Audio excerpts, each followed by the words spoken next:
¿cómo están? Sean ustedes muy bienvenidos a este programa María Misión.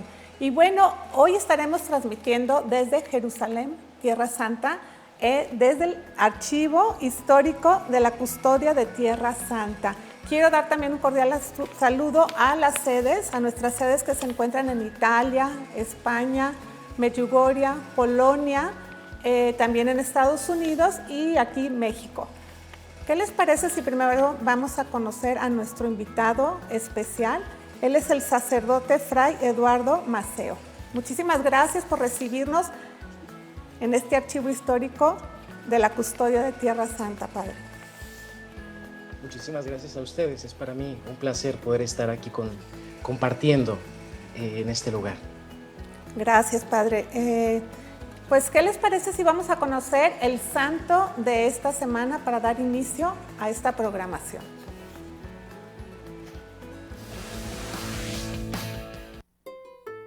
El bienaventurado apóstol y evangelista San Mateo, que por otro nombre se llamó Leví, fue galileo de nación y de la ciudad de Caná. Era publicano y arrendador de las rentas imperiales que se cogían de los tributos que pagaban los judíos, que era oficio odioso entre ellos. Y así les llamaban con el nombre de pecadores. Estando pues un día Mateo sentado en la casa o aduana, pasó el Señor, y puso en él los ojos de su clemencia, y le dijo: «Sígueme». Y luego se levantó San Mateo tocado de Dios, y dejando el trato, dineros, casa y familia, le siguió. Le cobró tanto amor que le hizo un convite en su casa, al cual hizo venir a otros publicanos y pecadores, para que, atraídos de la dulzura y conversación del Señor, también le conociesen y le amasen. Después de la subida del Salvador al cielo y la venida del Espíritu Santo, ocupó a San Mateo la misión de Etiopía. Llegando a Etiopía, el santo apóstol se dice que entró en la ciudad de Nadaber, donde fue hospedado por aquel eunuco de la reina Candace, a quien bautizó San Felipe. Allí encontró 2 magos que con sus malas artes pervertían al pueblo. Mas el santo apóstol les confundió con la virtud de Jesucristo y resucitó a un hijo del rey Egipo, que los magos no podían resucitar.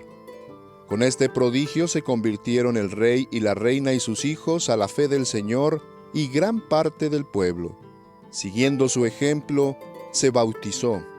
Tenía el rey una hija llamada Ifigenia, la cual, oyendo alabar al santo apóstol, se determinó con su parecer de consagrarse a Dios en compañía de otras doncellas que se le juntaron con el mismo propósito.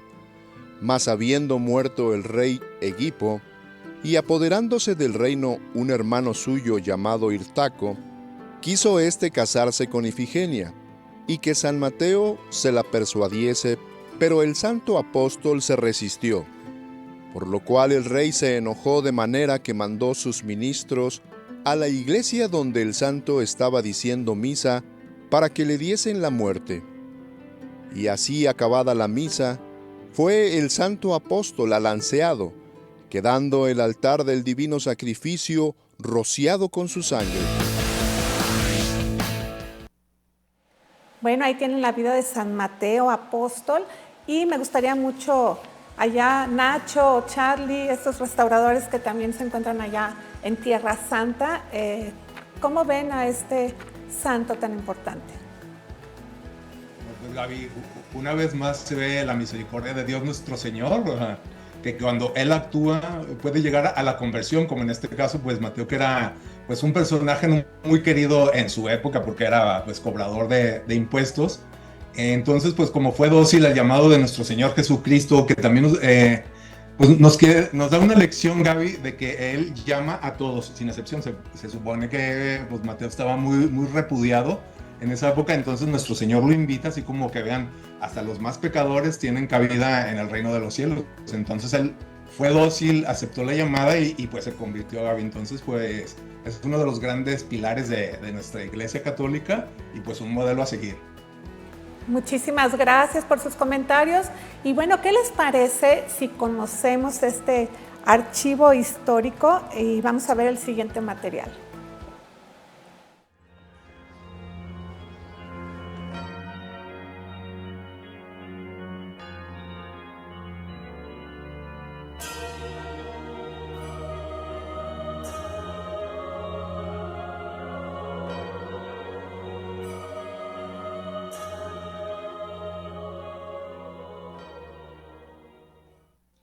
Muy buenas tardes. Mi nombre es Fray Eduardo Maceo. Soy un fraile franciscano de la Custodia de Tierra Santa y oriundo de Tepatitlán de Morelos, Jalisco. En este momento nos encontramos en las instalaciones del Archivo Histórico de la Custodia de Tierra Santa, del cual soy el director desde hace un año. Tengo ya más o menos unos 15 años perteneciendo a la Custodia de Tierra Santa y viviendo precisamente en Medio Oriente. Para mí es también un motivo importante y una gracia poder recibir gente de María Visión. Y también me gustaría transmitir este mensaje. Creo que es como un modo de gratificar, un modo de agradecer aquello que yo he recibido. Hace 20 años vi un programa de María Visión. Y en ese programa de María Visión había un fraile llamado Eduardo, el cual hablaba precisamente de los lugares santos. Para mí era un periodo importante y fue exactamente el momento en el cual el Señor se reveló y fue precisamente el momento de discernimiento en el cual descubrí que el lugar en el cual el Señor me había llamado era precisamente a los lugares santos. Y fue precisamente María Visión la ventana que me permitió trasladarme desde mi natal Tepatitlán hacia Tierra Santa para tomar la decisión de abrazar esta tierra, de abrazar la tierra que recuerda el misterio de la pasión, de la muerte y de la resurrección de nuestro Señor Jesucristo. Y ahora, después de tantos años, sigo viviendo en esta tierra y por ende creo que es importante agradecer a quien providencialmente se convirtió en la ventana para que yo pudiese llegar a esta tierra. Siendo también responsable del archivo y viviendo en una tierra tan complicada, sobre todo en el momento en el cual nos encontramos, considero que vivir en esta tierra y no perder la perspectiva de fe, es decir, mantener los ojos firmes en el Señor, es lo que verdaderamente nos mantiene y lo que nos ha mantenido por 800 años.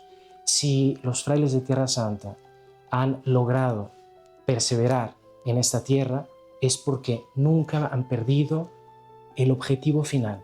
Nunca han perdido de vista que no obstante las adversidades, que no obstante la dificultad, no obstante la guerra, es posible vivir en esta tierra sin perder la esperanza y sin perder la fe, guiados siempre por la caridad de nuestro Señor Jesucristo. Desde esta tierra, desde Tierra Santa, les saludo con particular afecto y les deseo paz y bien. Padre, pues muchísimas gracias de antemano nuevamente por recibir al canal de María Visión ahí en este archivo histórico. Realmente también nos llena el corazón de alegría que usted pues sintió el llamado en esta etapa que veía usted María Visión, el canal de nuestra Virgen Santísima. Padre, ¿nos podría orientar un poquito al público qué es la custodia de Tierra Santa? Claro que sí. Pues nada, la custodia de Tierra Santa como tal surge de una intuición de un pobre joven de Asís. Surge precisamente en el siglo XIII en la ciudad de Asís, cuando San Francisco intuye que él tenía que servir a nuestro Señor Jesucristo y entonces tenía que vivir el Evangelio como está escrito, sin eglosa, es decir, sin ninguna interpretación. ¿Y qué sucede? Pues a partir de esta intuición que tiene Francisco, donde simplemente él deseaba servir al Señor, sin quererlo, el Señor le manda hermanos. Y entonces se funda la que llamamos la primera comunidad de un pequeño grupo de 12 frailes. Posteriormente, San Francisco se verá en la necesidad de pasar de la intuición a lo que nosotros llamamos la institucionalización. Es decir, en cuestión de pocos años, el carisma de Francisco había llamado a tantos jóvenes, y no tan jóvenes, a tal punto que en cuestión de pocos años había crecido en modo exponencial la cantidad de frailes. Entonces, como es preciso, él no podía organizar esta fraternidad, sino a través de la fundación de provincias. Y es así que en el año 1217, en la Porciúncula, él convoca a estos más de 5.000 frailes. Hablamos que desde el inicio, que eran más o menos hacia el año 1209, hacia el año 1217, ya había 5.000 frailes. Por ende, para dar un poco de organización a esta comunidad, se fundan las primeras provincias de la orden. Entre ellas, se funda una provincia que San Francisco llamará la provincia de Ultramar o la provincia de Gran Siria. Es decir, es aquella provincia que surgirá exactamente en los lugares de nuestra salvación, en Palestina, en la actual Tierra Santa. Era uno de los sueños de Francisco. Francisco, es interesante, San Francisco era hijo de su tiempo, era hijo de su época. Francisco deseaba ser cruzado y él descubre que el método utilizado por los cruzados no era el método que iba a hacer que la Tierra Santa volviese a ser cristiana, o no iba a ser el método mediante el cual los frailes iban a poder llegar a Tierra Santa y los cristianos iban a permanecer en esa tierra.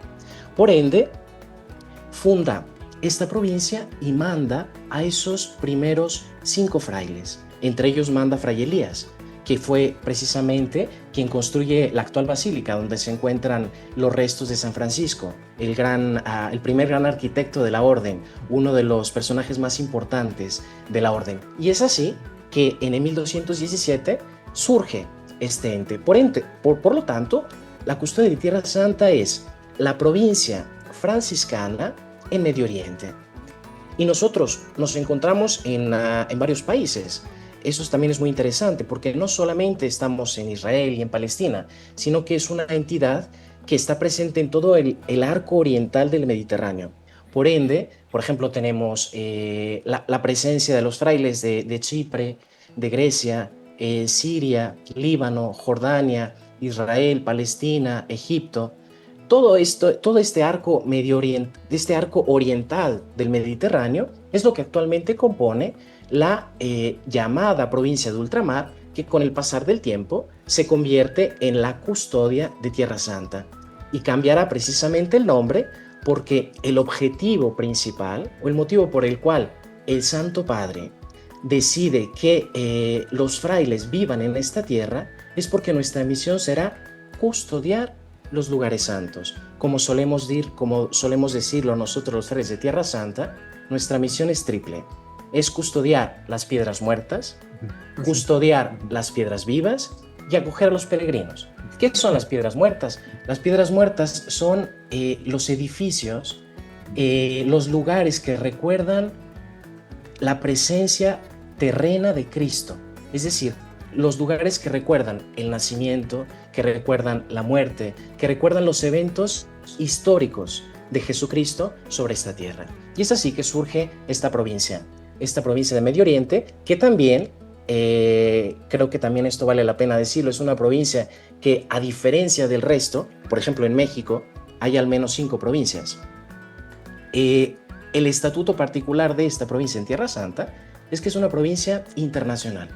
Somos frailes de todos los países del mundo que aquí vivimos y que custodiamos esta tierra.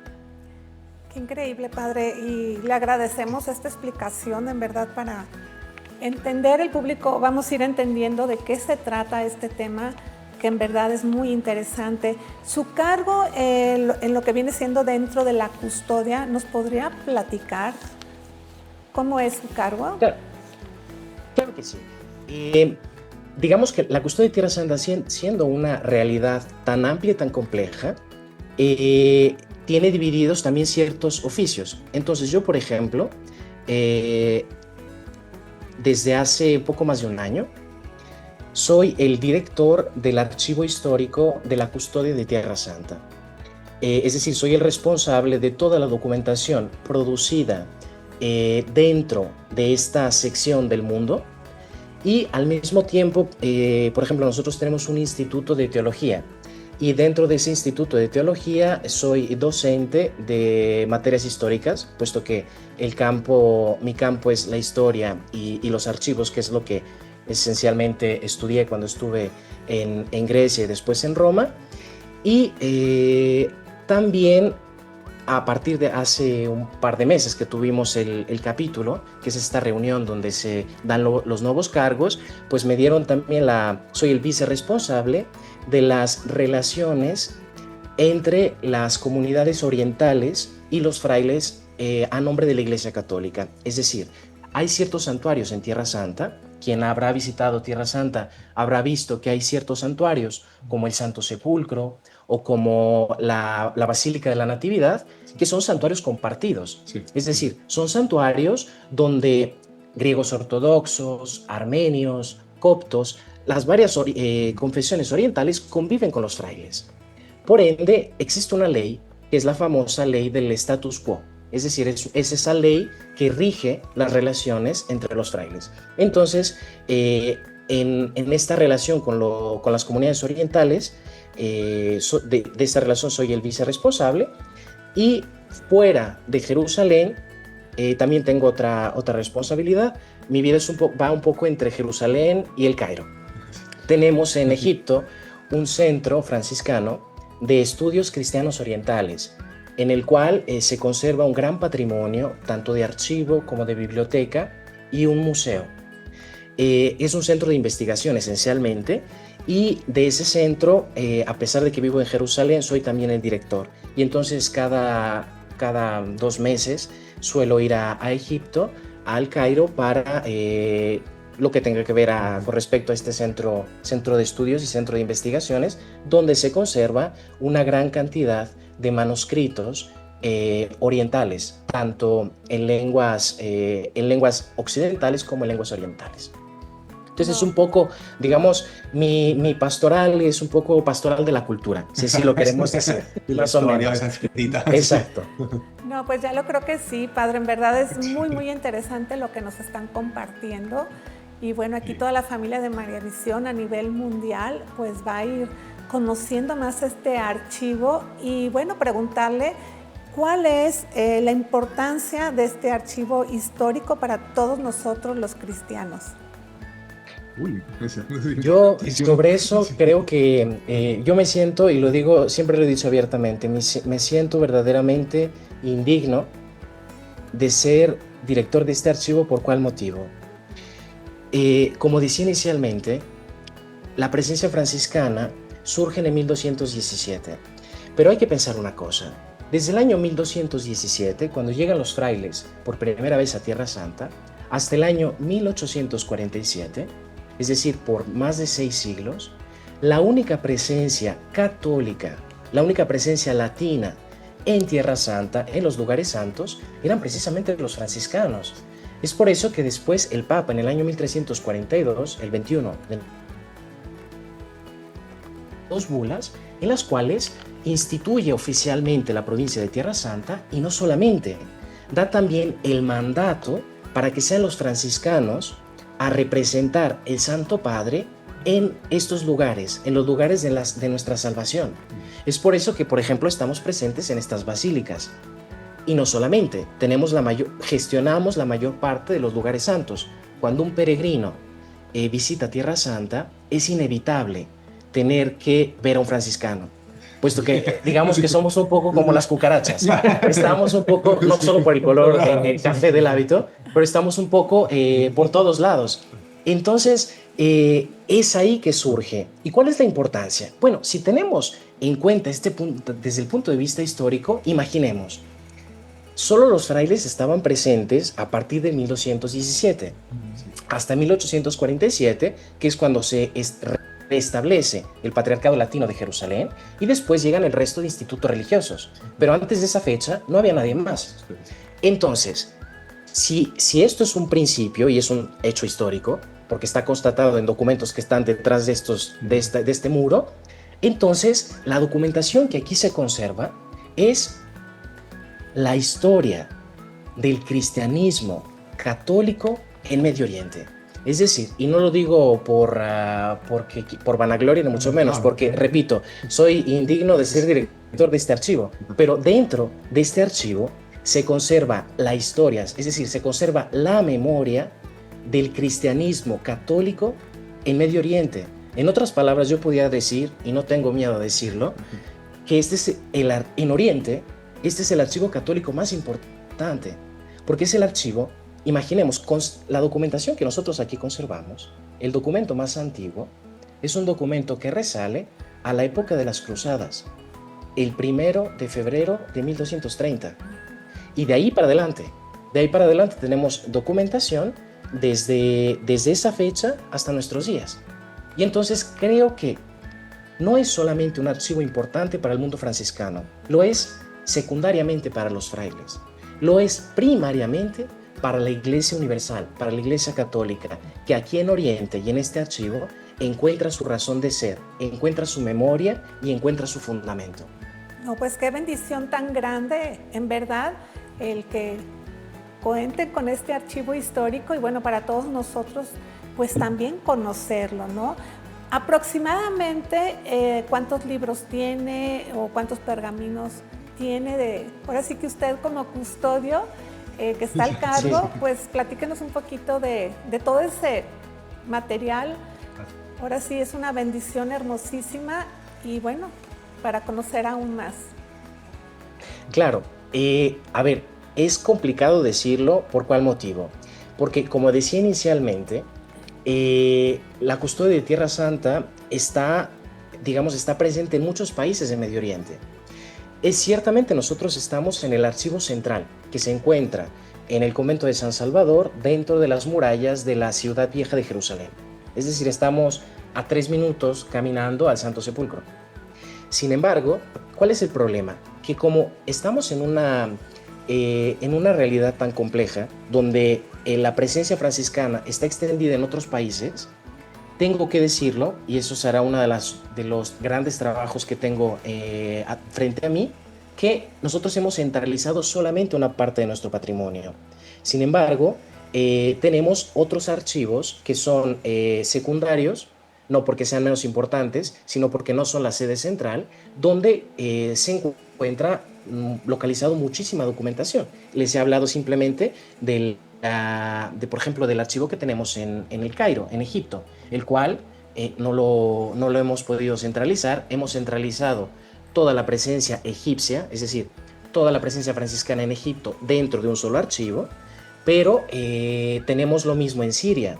Tenemos otro archivo más pequeño, pero igualmente importante, en Roma, que es parte del archivo que está aquí. Entonces, digamos que dar un equivalente no es tan sencillo, pero les puedo dar algún número.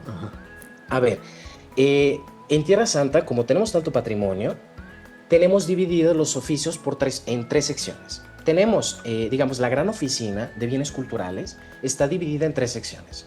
La primera es la de bienes culturales propiamente dicha, donde están las obras de arte, los cuadros, las estatuas, los cálices, casullas y todo esto. De eso no soy responsable y no doy explicaciones, porque para ello está otro fraile que es el responsable.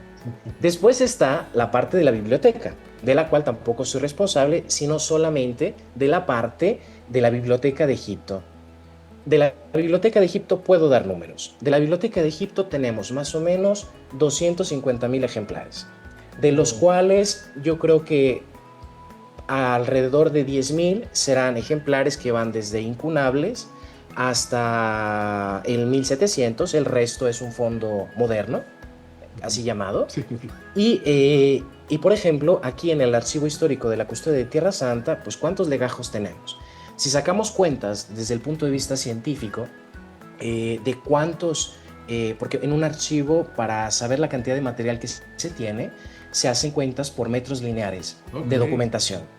No se hace tanto por la cantidad de legajos, sino por los metros lineares. Y entonces, hace poco tiempo, haciendo la segunda parte del inventario, hemos hecho las cuentas y creo que llegamos más o menos a casi 5 kilómetros lineares de documentación, que es la documentación centralizada. Aquí. Repito, exacto. No es la documentación total. Y yo creo que de documentación total llegaremos, por ejemplo, para hacer una comparación, para que tengamos un poco idea, nosotros hablamos siempre del Archivo Apostólico Vaticano, ¿no? Sí, Que sí, es el punto de referencia sí, sobre tantas conocido. cosas. Pues bueno, el Archivo Apostólico Vaticano tiene 85 kilómetros kilómetros lineares de documentación. Nosotros tenemos 5,000. Perdón, 5. Sí. O sea, por ende, es una pequeña parte comparado al Archivo Apostólico Vaticano, pero no es menos insignificante por la cantidad de material que poseemos. Y si a eso le agregamos toda la documentación que está todavía esparcida por el resto de conventos, que de hecho también es una de las cosas que me pidió mi superior en este trienio, yo creo que llegaríamos al doble de documentación, es decir, a más o menos 10 kilómetros de documentación, que va, repito, desde el 1230, que es el documento más antiguo, hasta el año 1975, porque el resto de documentación está en lo que se llama el archivo de depósito y después en la parte del archivo corriente, que son 3 dimensiones totalmente diferentes. Entonces, dentro del archivo histórico como tal, actualmente contamos, digamos, dentro de la sede central, unos 5 kilómetros lineares. No, pues muy interesante cómo lo miden por metros, ¿no? Y kilómetros. Sí. No por piezas. Sí. No por piezas. Exacto, Así es, sí. Padre, para entender un poquito, nosotros tenemos el regalo de Dios nuestro Señor de aquí en Guadalajara, Zapopan, México, de tener precisamente a nuestros hermanos franciscanos, que la verdad nos apoyan muchísimo, les tenemos alta estima, pero más que nada mi duda es, ellos llevan, me imagino, un archivo, y si ellos lo que creen que es más valioso lo mandan allá con usted, allá a Jerusalén, o cómo es como lo manejan. Claro, no, en realidad, pese a ser provincias pertenecientes a una misma orden, cada provincia es independiente y se autogestiona. Por ende, cada provincia tiene su propio archivo histórico, porque, por ejemplo, nosotros, la documentación que conservamos en este archivo, después hablaré, espero que me pregunten, pero después hablaré también de cuáles son los fondos y sobre todo las colecciones, ¿no? Pero la documentación que conserva este archivo es, sí, documentación franciscana, pero es de la realidad de Medio Oriente. Entonces, en la provincia de Francisco y Santiago, en la provincia conocida también como la provincia de Zapopan o la provincia de Jalisco, conservan el archivo histórico producido o la documentación producida dentro de los límites territoriales, así lo queremos llamar, de esa determinada provincia. Por ende, son documentaciones o son fondos completamente diferentes e independientes. Nosotros tenemos esta particularidad, porque la Tierra Santa siempre ha sido particular desde su fundación. Tenemos esta particularidad de que tenemos fondos en varios países precisamente por el hecho de que estamos divididos, o estamos presentes más bien, no divididos, presentes en varios países de Medio Oriente, los cuales componen esta misma entidad.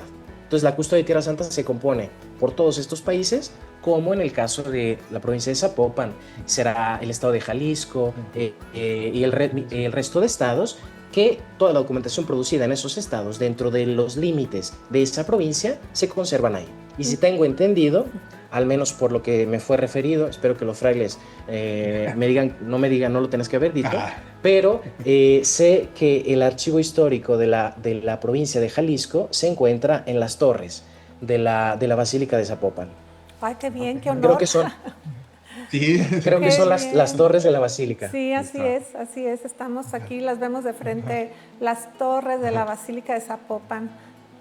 Bueno, me gustaría mucho si nos platica un poquito sobre el mantenimiento y rescate de estos documentos, puesto que son herramientas para nosotros evangelizar a través de los mismos. ¿No es así, padre? Claro. A ver, yo lo comentaba un poco antes del programa, hablando con nuestros hermanos. Mis predecesores, es decir, aquellos frailes que conservaron el archivo antes de que yo llegase, yo repito, soy nuevo, tengo un año en este archivo, aunque ya lo había visitado en varias ocasiones, tengo que decir que mis predecesores fueron muy celosos en la conservación. Imaginemos que, decía, este archivo se funda en el año 1217, más o menos, pero era casi imposible entrar a este archivo hasta el año 1995. Imaginemos que mis predecesores, ni siquiera al superior de Tierra Santa le permitían entrar al archivo. Entonces, los frailes que eran responsables de la custodia de estos documentos eran tan conscientes de la importancia y del tesoro que ellos conservaban que les hizo ser tan celosos a tal punto que no permitían a nadie acceder y nadie conocía el fondo. Entonces, o los fondos. Entonces, la documentación, puedo decir que la mayor parte está muy bien conservada para los años que tiene. Pero, como todo, claro, como todo, necesita Botox. Digamos que también hay muchos documentos que están, como decimos en mi tierra, están por la calle de la amargura. ¿Por cuál motivo? Claro, los frailes fueron muy celosos en la conservación, en centralizar la documentación más importante. Documentación que se formaba esencialmente del fondo que se llama el fondo de la curia custodial, es decir, toda aquella documentación que producía el superior de Tierra Santa, su curia, y toda la documentación que enviaban de otros países a la curia. Por ejemplo, para México creo que es interesante saber una cosa. Dentro de este archivo nosotros, por ejemplo, conservamos la correspondencia de, hablemos del emperador Maximiliano cuando era emperador de México. Hay ciertas cartas que aquí se conservan. Pensemos también, por ejemplo, esta cosa es interesante, no la tengo yo, no está aquí en el archivo, la tienen bienes culturales, pero creo que es importante que México sepa, porque México no lo sabe, o pocos lo saben. La custodia que se utiliza el domingo de Corpus, el jueves de Corpus, ese día la custodia es una custodia hecha de plata con gemas preciosas. Esa fue donada por Maximiliano cuando era emperador de México. De hecho, dice el emperador de México, y es un tesoro precioso, tanto que es el que se utiliza dentro de la Basílica del Santo Sepulcro para la procesión solemne. Entonces, eso, digamos, cerramos paréntesis, eso por lo que tiene, en lo que tiene que ver la cuestión patrimonial y artística. Pero aquí dentro, por ejemplo, conservamos también toda la correspondencia que se enviaba desde las provincias mexicanas, porque cada provincia mexicana tiene su propio comisario. El comisario es como el responsable de promover las peregrinaciones y de promover la devoción a Tierra Santa en cada país. Entonces en México hay al menos 5 frailes que son responsables de esta promoción. Entre ellos hay un fraile en la provincia de Jalisco que es el responsable. Por ende, toda la documentación que este fraile produce y que está en contacto con la curia se conserva precisamente aquí. Tengo que decirlo porque no sería honesto. Hay muchas cosas, muchos documentos que, como decía inicialmente, están en muy mal estado. ¿Por cuál motivo? Nosotros vivimos en una tierra de conflicto. Tierra Santa es una tierra, no solamente, es una tierra maravillosa, donde quien viene aquí se enamora y pocas ganas tiene de irse. No por nada estoy aquí, a pesar de que exacto, aquí estamos varios. Entonces, pero aún así, pese a su belleza, tiene muchas dificultades vivir en este lugar. Entonces, conservar también nuestro patrimonio es muy complicado. Por ejemplo, nuestros hermanos, aparte de ser grandes conductores, son sobre todo grandes restauradores, ¿no? De todo, ¿no? Pues muy bien. Desgraciadamente, en Tierra Santa no es tan sencillo encontrar la posibilidad o encontrar laboratorios o encontrar estudios que puedan darle, no mantenimiento, sino puedan restaurar documentación. No existe en Tierra Santa. Es muy complicado. Por ejemplo, cuando nosotros necesitamos restaurar documentos, necesitamos sacar los permisos necesarios, pagar las aseguraciones necesarias y necesitamos mandarlo a Europa, sobre todo, que es donde es más sencillo restaurar la documentación. Pero no lo podemos hacer aquí porque no tenemos ni los medios económicos, vamos a ser muy sinceros, y tampoco no tenemos las capacidades técnicas o la formación intelectual para hacerlo. Y aparte es arriesgado, padre, o sea, ese movimiento, Claro, o sea, claro, pone en claro. peligro el patrimonio, ¿no? La manipulación. Exacto. Ah, sí. Por ejemplo, hay otra cosa. Yo, por ejemplo, soy muy reacio, como lo fueron mis predecesores, a no permitir que la documentación saliese del archivo.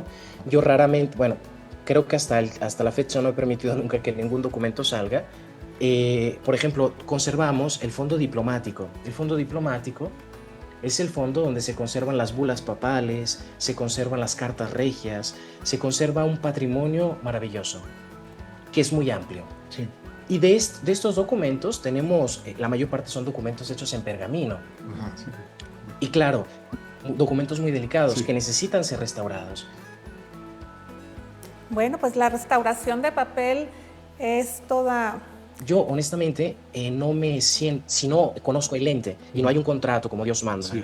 como tienen que ser las cosas, de acuerdo a la ley, no permito que ningún tipo de documentación salga. ¿Por cuál motivo? Porque cuando no conoces tampoco el ente, es posible, como ya ha sucedido, esto me lo contaba mi profesor cuando estudiaba en el Archivo Apostólico Vaticano, él nos decía que hay que tener mucho cuidado con el prestar la documentación, porque tú puedes entregar un original y te regresa un facsímil, es decir, te regresa una copia idéntica. Sí.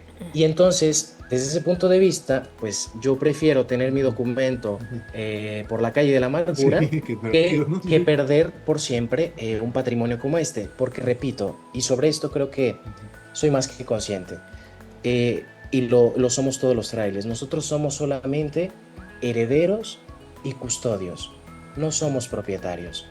Nosotros estamos aquí para representar a la Santa Sede y estamos aquí para servir a la comunidad local. No somos propietarios de nada, nada nos pertenece. Pero mi papá siempre dice que el mejor modo, cuando tú no tienes las posibilidades económicas para agradecer a alguien, el mejor modo de agradecer es entregar lo que a ti se te dio en condiciones mejores. Es decir, si a ti se te entregó una cosa en una condición que no era muy católica, pues bueno, tú la entregas en la medida de lo posible en un estado mejor. Entonces, creo que uno de mis principales objetivos como archivero es este. Y sobre todo también creo el abrir las puertas de este archivo para que no nos detengamos solamente en el principio de conservación. El principio de conservación creo que mis predecesores lo han hecho muy bien, pero un archivo tiene sentido si cumple los 3 objetivos que tiene cualquier archivo: custodiar, conservar, estudiar y divulgar. Porque ¿de qué nos sirve a nosotros como cristianos tener un patrimonio maravilloso, tener un tesoro que todo mundo quiere tener, cuando no somos capaces de estudiarlo y no somos capaces de divulgarlo y de compartirlo? La historia de un archivo es la historia de la providencia. Es la historia de Dios que se revela sobre esta tierra, y Dios se revela en cada una de nuestras vidas, en cada momento histórico. Sí. Si yo aquel 2009, cuando vi este famoso programa de María Visión, que estaba este fraile que hablaba de los lugares santos, si yo ese día no hubiese encendido la televisión y no hubiese estado este medio que es María Visión, yo no estaría aquí. Yo de eso estoy más que consciente. Y entonces creo que son frutos de la providencia, y la providencia se revela en la historia. Nosotros creemos en un Dios que es un Dios encarnado. Nosotros creemos en un Dios que es un Dios eterno, pero al mismo tiempo es histórico, porque creemos en un personaje que se encarnó y que nació en el tiempo, decidió encarnarse, decidió vivir entre nosotros. No creemos en fantasías, creemos en una persona que efectivamente existió. Por ende, creo que el patrimonio, la conservación de este patrimonio, no solamente como franciscanos, sino como cristianos, es responsabilidad de todos. Y cuando digo de todos, les toca a todos. A los que nos están viendo, padre. Exacto, Pueden a ayudar. todos nos toca. Ahora yo estoy aquí, que estoy de responsable, pero el día de mañana le toca a otro. Y es una responsabilidad que tenemos todos. Les toca también a quien está frente a esta pantalla, frente a este monitor, que tiene también la obligación de custodiar, porque es volver eterno aquello que parece efímero. Padre, muchísimas gracias por sus palabras, en verdad nos enriquecen profundamente. Y bueno, pues todos trabajamos para Dios nuestro Señor y nuestra Madre María, ¿no? María Visión también vive de la providencia y es, como usted lo dice, es increíble cómo se palpa que Dios nuestro Señor está siempre con nosotros, acompañándonos. ¿Y no nos podría platicar un poquito sobre las necesidades que tienen ustedes actualmente en este archivo? Las necesidades, pues mire, tengo una lista tan infinita que no sé por dónde comenzar. Para hacerle, claro, creo que nos va a dar hasta para una serie de Netflix y de María Visión. Para que la providencia escuche. Para que la providencia escuche. Y la gente que nos ve, ¿no? Necesidades. Creo que es importante ser sinceros y creo que es la sede para decirlo. Vivimos en Tierra Santa. En Tierra Santa llegan fondos, sí. Pero la mayor parte de los fondos se utilizan en un contexto como en el cual nosotros vivimos, en un contexto bélico. Los fondos se utilizan sobre todo para obras sociales. Y con toda sinceridad, desde que llegué al archivo, raramente existe gente que diga, padre, ¿sabe? Tenemos un proyecto en el cual tenemos fondos, tenemos donaciones, pero queremos que se utilicen para el patrimonio intelectual, para la conservación del patrimonio. Yo entiendo y soy el primero en estar de acuerdo en que los cristianos locales, en que la comunidad local que tanto sufre, sea la principal en recibir fondos. Pero hemos puesto aparte la conservación del patrimonio. Y creo que no conservar el patrimonio significa arriesgar de perder la memoria. Entonces, necesidades sí, necesidades ¿de qué tipo? Vamos a ser muy concretos. Necesidad de restauración de documentos, claro. De por ejemplo, encuadernación de libros antiguos. Hay unos libros, sobre todo hay manuscritos, estamos hablando de manuscritos desde 1300, que son joyas que uno las ve y le dan ganas de llorar. Porque no tenemos no tenemos los fondos económicos, sinceramente hablando, para restaurar. Y tampoco no queremos correr el riesgo de perder la documentación en el camino. Claro. Entonces, primera necesidad es eso, necesidad de restauración de documentos para conservar la memoria. También, por ejemplo, en este archivo somos 2 personas las que trabajamos. Está el vicearchivero, que ahora está en Italia, y yo. Y aparte están otros 2 frailes, estudiantes, que colaboran conmigo y me ayudan en el proceso de digitalización.